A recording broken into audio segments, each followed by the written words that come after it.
At the end of King Solomon's reign over Israel, God told a man named Jeroboam that he would become king over all but one of the tribes of Israel. But Solomon wasn't ready to give up the throne, so he tried to kill Jeroboam, who escaped and fled to Egypt. A short while later, Solomon died, and his son Rehoboam was named king. The people were unhappy with the heavy taxes placed on them and went to complain, along with their spokesperson, Jeroboam. Despite their complaints, the king refused to listen. Furious, most of Israel made Jeroboam their leader and lived in the northern territory called Israel, where Rehoboam ruled over the southern tribe called Judah. After being a united country for many years, Israel was now split in two. The new king of the northern territory, Jeroboam, was worried that when his people returned to the south in order to worship at the temple in Jerusalem, they might be persuaded to become loyal to Rehoboam instead of him. So he devised a plan. He constructed 2 golden calves and told his people that they were the gods that helped them escape from Egypt many years earlier. Then he had a huge festival to worship these gods, and unbelievably, the Israelites went along with it. Then one day, Jeroboam was at one of the altars making a sacrifice, when a man who followed God approached Jeroboam and warned him that his kingdom would soon be ruined. Jeroboam stretched out his arm and shouted, "Seize him!" As he did, his hand shriveled up. Terrified, Jeroboam pleaded with the man to pray for him. So the man prayed for Jeroboam's hand, and it was healed. Even after this display of God's power, Jeroboam still led the people to worship other gods. For years, Jeroboam and Rehoboam were at war. When Rehoboam died, his son and then grandson took over as kings of Judah. His son worshipped other gods just like his father. But Rehoboam's grandson, Asa, was different. Asa got rid of the idols and was fully committed to following God. The northern kingdom of Israel continued to be led by a series of wicked men, none of whom followed God. One of these kings was Ahab, who did more evil in the eyes of God than any king before him. Perhaps worst of all, Ahab married Jezebel, a woman from a foreign country who convinced him and almost all of Israel to worship a foreign god named Baal. Because of this, God would need to send a messenger to set things straight.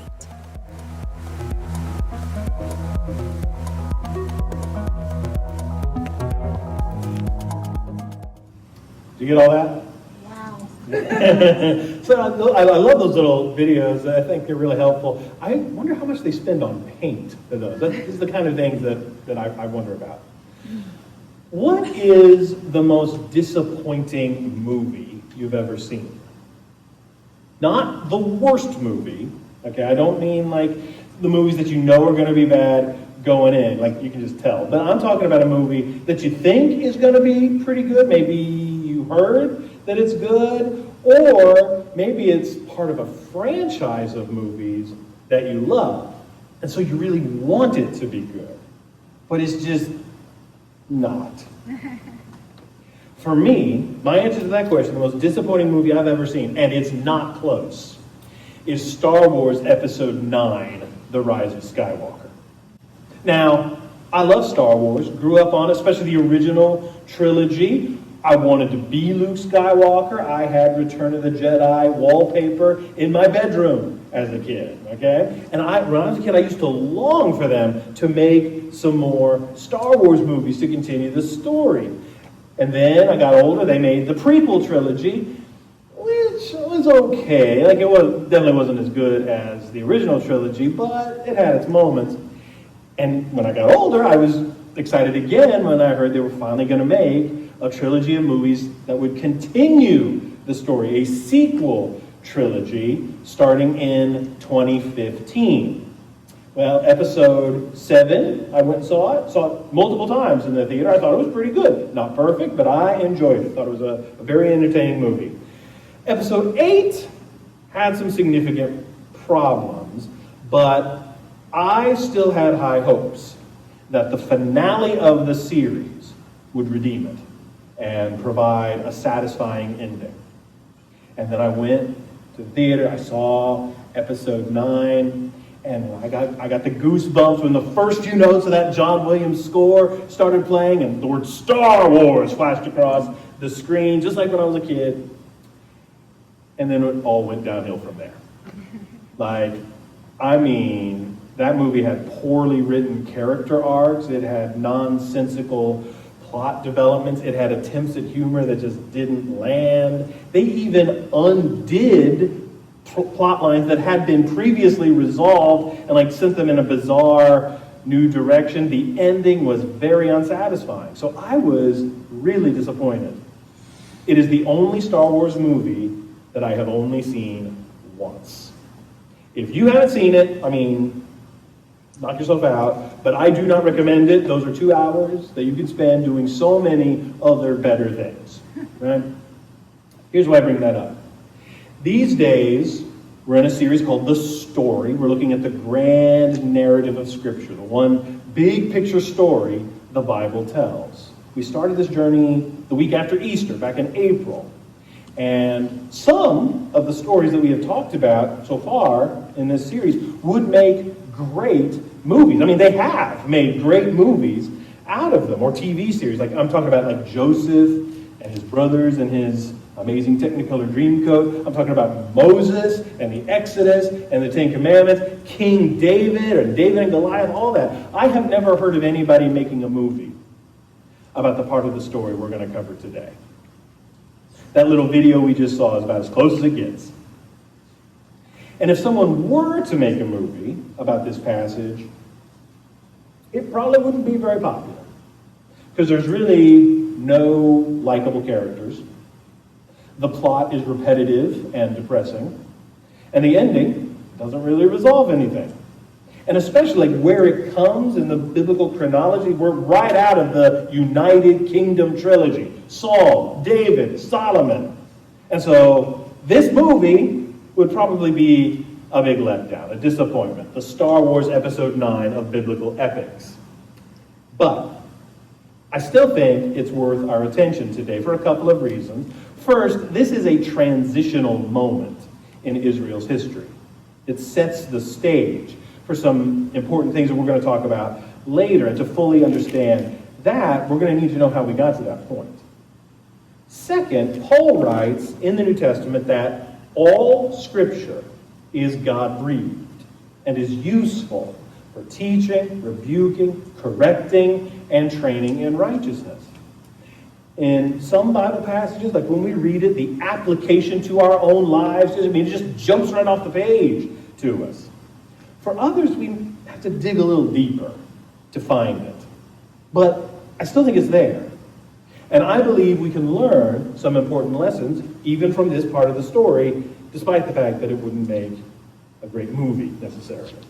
So we're going to pick up the story in just a minute where we left off last time in 1 Kings chapter 11. We'll read mostly chapters 11 and 12. It's the end of King Solomon's life. I encourage you to follow along in your own Bibles if you like. But before we just dive in, let's take a minute to talk about how we got here. It's just like a movie. We're going to cover some of the backstory. Star Wars, famously, has those few paragraphs of text that scroll up at the very beginning. This is kind of like that. The story the Bible tells begins with God creating the universe. He creates the heavens and the earth, and he creates humanity in his own image. His desire from the very beginning has been that we would live in a relationship with him. But our sin created a problem. It separated us from God and destroyed the relationship we were supposed to have with him. The rest of the story, the whole rest of the story, is all about God's plan to redeem humanity from our sins so that that relationship could be restored. To do that, God had this long plan. In the beginning, he chose one man and his family, Abraham. And God promised Abraham that if he believed him and trusted him, he was going to give him this specific area of land for his family. and that not only would would God bless Abraham, but that one day everybody else on earth would be blessed through Abraham and his descendants. Over time, Abraham's family grew. Eventually they were divided up into 12 tribes, and they went to live in Egypt for a while to escape a famine. They ended up staying there for quite a long time. They grew into a legit nation. The Egyptians became threatened by them, they enslaved them, until God used a man named Moses to lead them up out of slavery in Egypt. He gave them the law, including the Ten Commandments. He made a new covenant with the Israelites, that he would be their God, and they would be his people in a unique way. He would reveal himself to the world through them.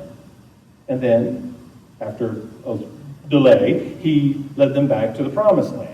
And each of the 12 tribes was given land that was meant to be theirs forever. But the Israelites had a problem, and it's the same problem that we've had since the beginning. It's sin. They kept forgetting about God and his covenant. And when that would happen, God would allow them to be oppressed by one of the neighboring people groups.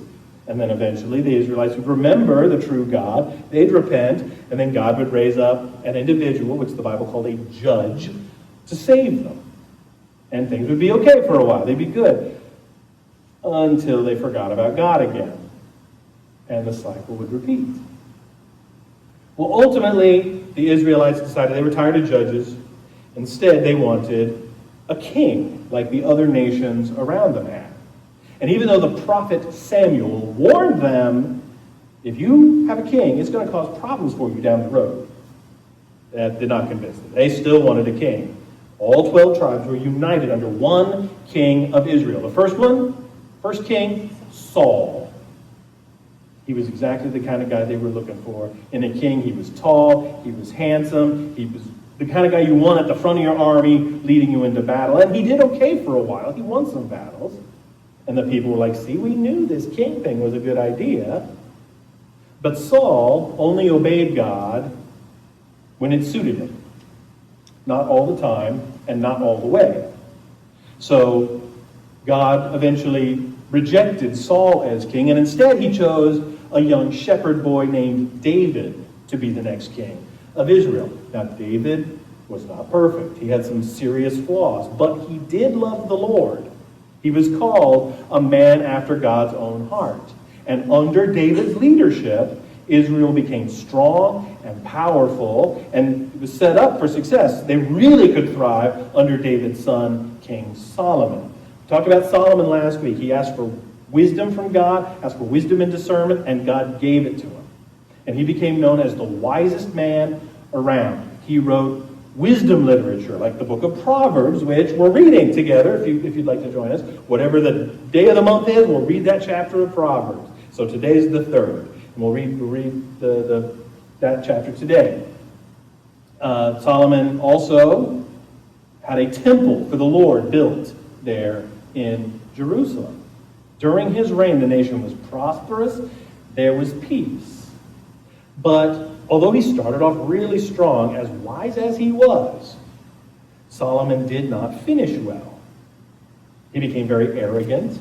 He married a whole bunch of foreign women, and he began worshiping their gods. And not only that, by the end of his reign, he was making life pretty difficult for his people. Their taxes were out of control.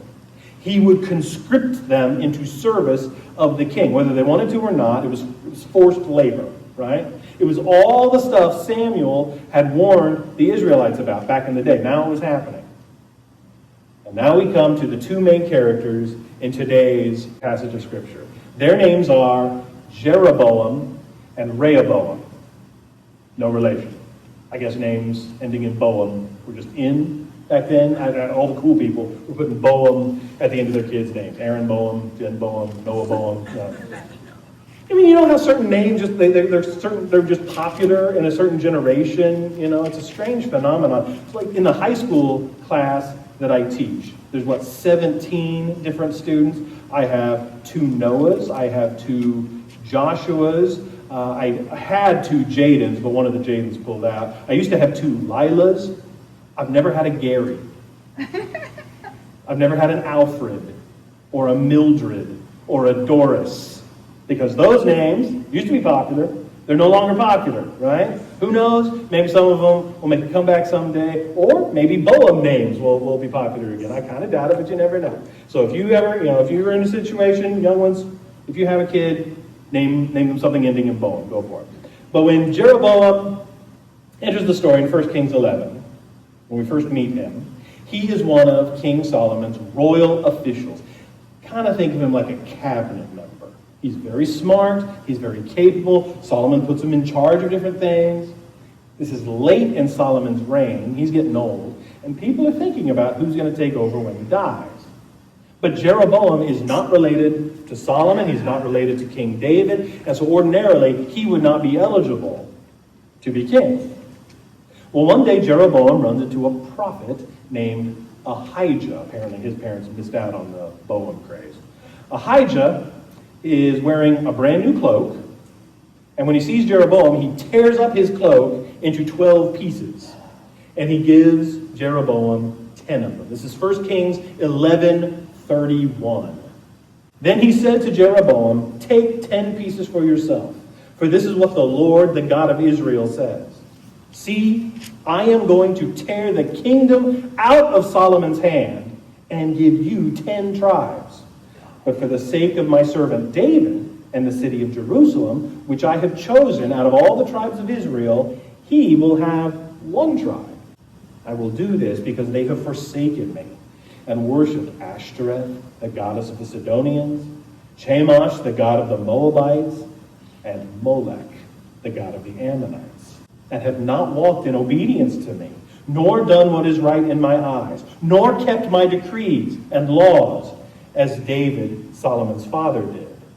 Okay, so the nation of Israel will be divided now into 2 different kingdoms, a northern kingdom and a southern kingdom. And God says, Jeroboam, you're going to lead the northern part of Israel, the 10 of the tribes. But to honor what he had told David, Solomon's family would continue to lead their tribe, the tribe of Judah. And you might be like, 10 tribes plus 1 tribe, that does not equal 12 tribes. That's very good math, all right? That's good. We're getting back into school mode. Okay, look at this map. This is a map of the land of the 12 tribes of Israel. See this down here? This is the tribe of Simeon. It is completely surrounded by the tribe of Judah. And apparently, even by this point in history, Simeon had already started to have been just sort of absorbed into Judah, all right? So also, Benjamin right here was kind of a borderline tribe. Okay, so some of Benjamin went with the northern kingdom, some of them went with the southern kingdom. So that's why there's only 11 total tribes at this point. But King Solomon is not dead yet. And he is not happy about this arrangement. Now, we don't know. It doesn't tell us if Jeroboam became impatient and made a move to usurp Solomon, or if just Solomon found out about what Ahijah had told Jeroboam. But Solomon's so upset that he tries to have Jeroboam, his advisor, killed. So Jeroboam runs away. He flees to Egypt. The other Boam, Rehoboam, is Solomon's son. He is a member of the house of David. And so Solomon passes away, and Rehoboam becomes king. And when Rehoboam becomes king, a lot of the people of Israel say, you know what, actually, I would have preferred Jeroboam to be my king, because Jeroboam seemed like he'd make a pretty good leader. Rehoboam, I don't know, he seems just like this spoiled kid. And if this had been a democracy, Jeroboam probably would have been elected. And so he hears about it in Egypt. Jeroboam comes back from Egypt. And in 1 Kings chapter 12, there's this big meeting between Jeroboam and his supporters and Rehoboam and his supporters, like a summit. Here's what happened. The leaders of Israel summoned him, and Jeroboam and the whole assembly of Israel went to speak with Rehoboam. Your father was a hard master, they said. Lighten the harsh labor demands and heavy taxes that your father imposed on us. Then we will be your loyal subjects. Okay, Rehoboam says, all right, let me think about it. I'll get back with you in 3 days. And so he consults his advisors, which is not a bad idea, right? I mean, that's one of the things Solomon failed to do, is talk to his advisors. And so Rehoboam first talks to a group of older advisors who had worked for his dad Solomon. Here's what they say. The older counselors replied, if you are willing to be a servant to these people today and give them a favorable answer, they will always be your loyal subjects. I mean, this is a turning point. I mean, what you decide right now, Rehoboam, is going to chart the course of the rest of your reign. So tell these people something that is going to make them loyal to you. Well, then he talks to his younger advisors. These are guys his own age, guys he'd grown up with around the palace. Here's what they say in verse 10. The young men replied, this is what you should tell those complainers who want a lighter burden. My little finger is thicker than my father's waist. Yes, my father laid heavy burdens on you, but I'm going to make them even heavier. My father beat you with whips, but I will beat you with scorpions, which I have questions on how that would even work. But anyway, I mean, yikes. And guess which set of advisors Rehoboam listens to? The younger ones. So he speaks really harshly to the people. He says that scorpion thing, and they don't like that. So here's what happens next. When all Israel realized that the king had refused to listen to them, they responded, down with the dynasty of David. We have no interest in the son of Jesse. Back to your homes, O Israel. Look out for your own house, O David. So the people of Israel returned home. But Rehoboam continued to rule over the Israelites who lived in the towns of Judah. King Rehoboam sent Adoniram, who was in charge of forced labor, to restore order. But the people of Israel stoned him to death. When this news reached King Rehoboam, he quickly jumped into his chariot and fled to Jerusalem. And to this day, the northern tribes of Israel have refused to be ruled by a descendant of David. Okay, Rehoboam and Judah, they prepare to go to war, like a civil war, to prevent the northern tribes from leaving the kingdom. But then a prophet of the Lord named Shemaiah shows up and tells them not to do that this is happening because God wants it to happen. And so Rehoboam and his people, they turn back around and they go home. And the nation of Israel is torn in two. It is now a divided kingdom. The northern tribes would continue to be known as Israel. And they would always have a king not related to David. They wouldn't last a whole lot longer after this. We'll talk about that later. The southern kingdom there would be led by a descendant of David. And since it was just basically made up of the tribe of Judah plus a few other people they'd absorbed, they would be called the kingdom of Judah. And even though the people living there were technically Israelites too, just to make things simpler, because we had two different sets of Israelites now, eventually the people in the southern kingdom, would also become known as Jews. That's where that term comes from. So what happens is that because now they're divided, both kingdoms are weakened.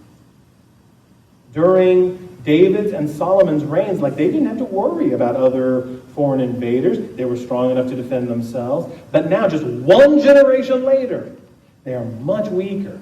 And that's going to lead to problems down the road. So who's the good guy of this story?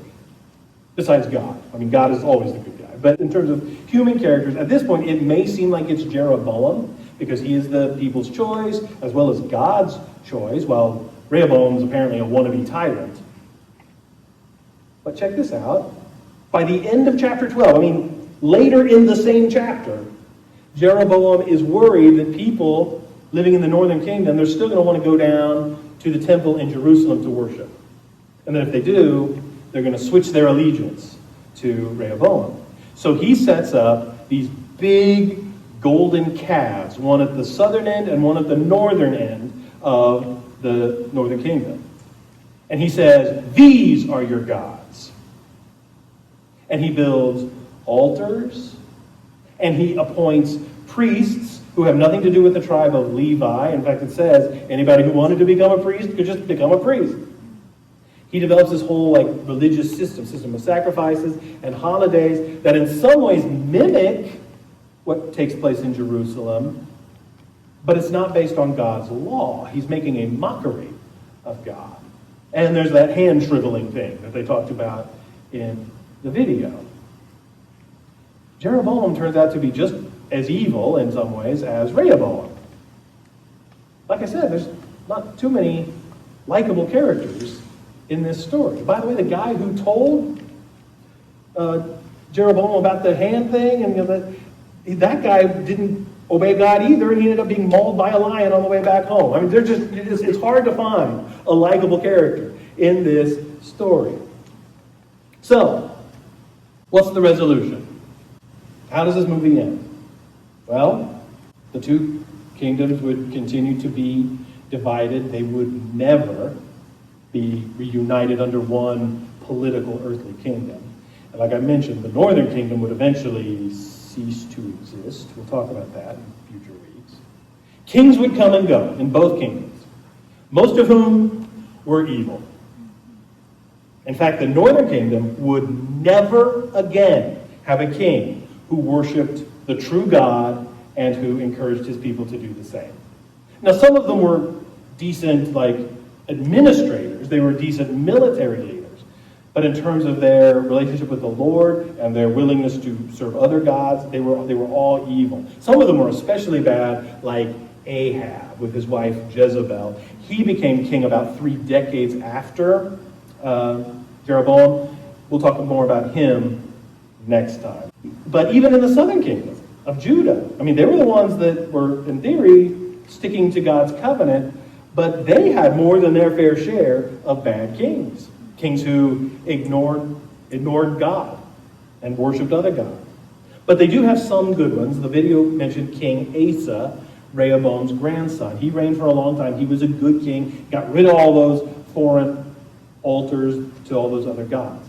But the end. That's the end of that story. So, in the short term, it's not a very satisfying ending. Because, this is real life, right? This is real history, and in real life, not everything ties itself up in a neat little package. So what about the theme? When you go see a movie, most movies, the director has at least 1 or 2 themes in mind. Something they're trying to communicate through their movies.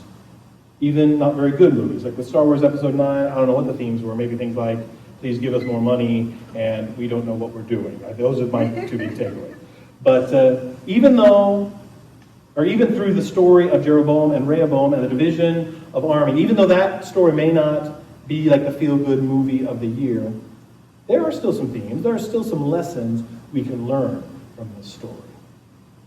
First, this story reminds us that God always keeps his promises. Years before this, God promised King David that the throne of Israel would never depart from his family, and that one day one of his descendants would ultimately establish a kingdom that would never end. Now we know that prophecy was ultimately fulfilled in Jesus.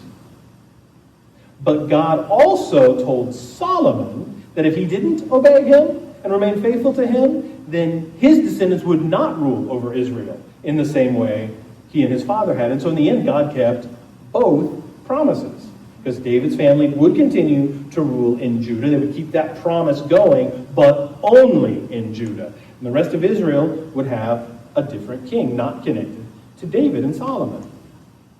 Now, this division of Israel, it pivoted on some very poor, unwise decisions, right? Especially the decision of Rehoboam to listen to his younger advisors and become even more ruthless. But even unwise decisions do not pause God's plan.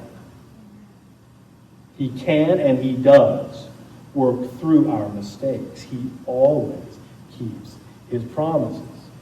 That doesn't mean he causes us to make those mistakes, but he works through even our very poor decisions. Now, like we've talked about all along in this series, there is a difference between the upper story and the lower story. Lower story, things that happen just in everyday life, getting up, going to work, living, dying, that kind of thing. And God can and does work at that level all the time. Even things like political upheaval and one kingdom being torn in two is basically, that happens on the lower story level. But there's also an upper story at play. It's God's big picture plan to redeem humanity. And sometimes things we think of as just happening on the lower story level really have big consequences and an impact on that upper story level. Through this divided kingdom, God is demonstrating to Israel and the world about the consequences they would have to deal with for rejecting him as God, while still keeping the promise going, the one he gave to Abraham and then Moses and then David, about someone who would be coming, who would finally make things right and finally make it possible for humanity to be redeemed and be with God in a perfect relationship forever. God keeps his promises.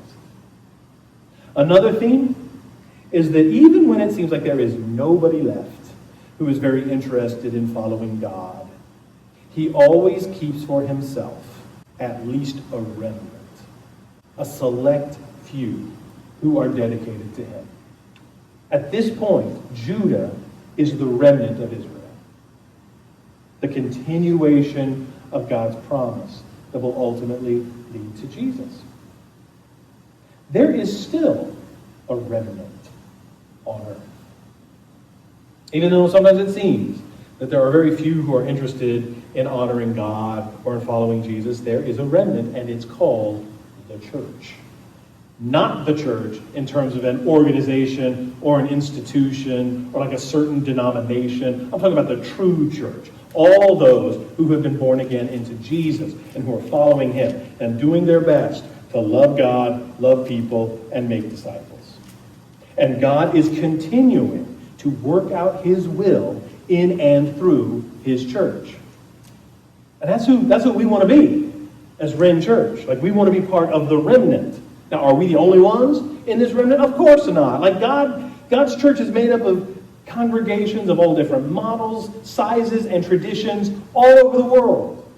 The important thing is that we are born again into Jesus and that we're following hard after him. There's always a remnant. And Jesus will always keep his promise. The church will be victorious in the end. One more theme that this story features is that our decisions have a ripple effect. Have you ever tossed a stone into a relatively still body of water? What happens? Ripples, right? Concentric circles that spread and spread and spread. We have a swimming pool behind our house, and I just decided to demonstrate this. We had just a little stone. Watch how far the ripples spread. There's my dog crashing the video.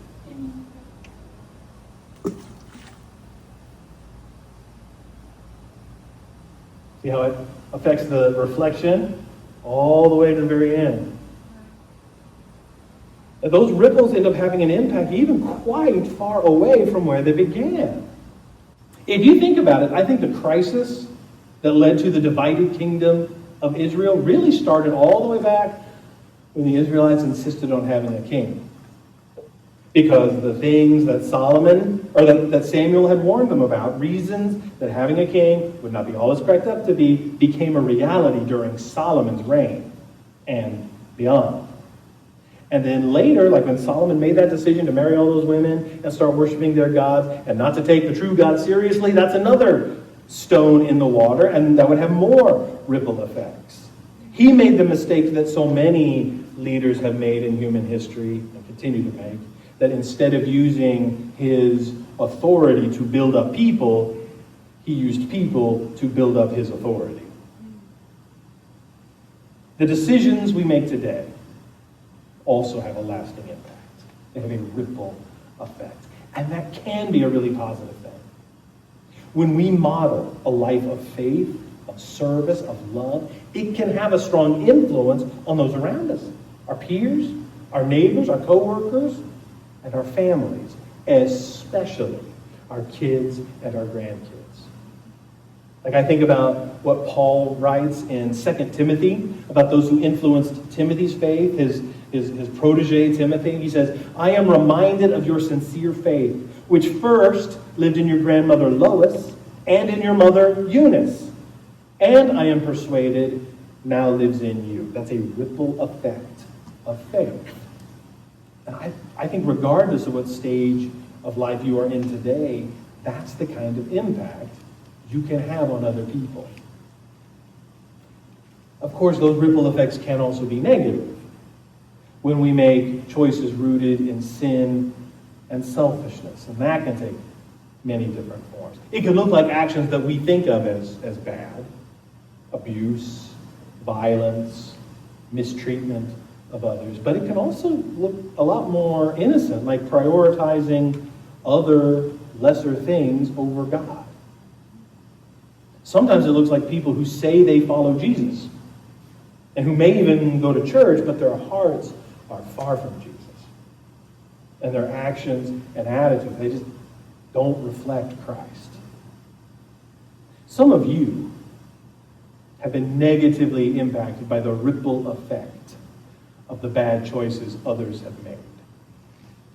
And you know how hard that can be to overcome. Now, God can do it, right? Like He is more than able to help you work through that. But for us, it's not easy. And if that's the case, and there are ripple effects in your life where you're feeling the effects of others' bad decisions, and if you've never worked through it, please talk to somebody. That's one of the reasons we're here. Like don't just stay there in that negative ripple. But for all of us, I really want us to think today about the ripple effect we want to have. Like, what kind of example do we want to set? What kind of impact will we have? The decisions we make today can have far-reaching consequences, things we don't even think of at the time. For bad, but also for good. So make choices today that will have the right kind of impact, helping people love God, love people, and make disciples. Let me wrap up this part of our service this way. The story of Jeroboam and Rehoboam may have had a Star Wars Episode 9 type of ending, which is to say not very good, but make no mistake, there will be resolution in the upper story. And all of history is moving toward that point. I mean, after this, the once and forever messianic king, the descendant of David, Jesus, he would come into this world. He would teach us what it means to live as part of his kingdom, and then he would die and rise again so that we could become part of his kingdom. And he will come back again. God always keeps his promises. And he will fully establish his kingdom forever. Here's how the Bible describes it. This is from the very last chapter of the Bible, Revelation 21. So, spoiler alert. Then I saw a new heaven and a new earth. For the old heaven and the old earth had disappeared, and the sea was also gone. And I saw the holy city, the new Jerusalem, coming down from God out of heaven like a bride beautifully dressed for her husband. I heard a loud shout from the throne saying, "Look, God's home is now among his people. He will live with them, and they will be his people. God himself will be with them. He will wipe every tear from their eyes, and there will be no more death, or sorrow, or crying, or pain. All these things are gone forever." That's the ultimate resolution. That's the final ripple of the ripple effect. Make choices today that will help you and people in your life get ready for that day.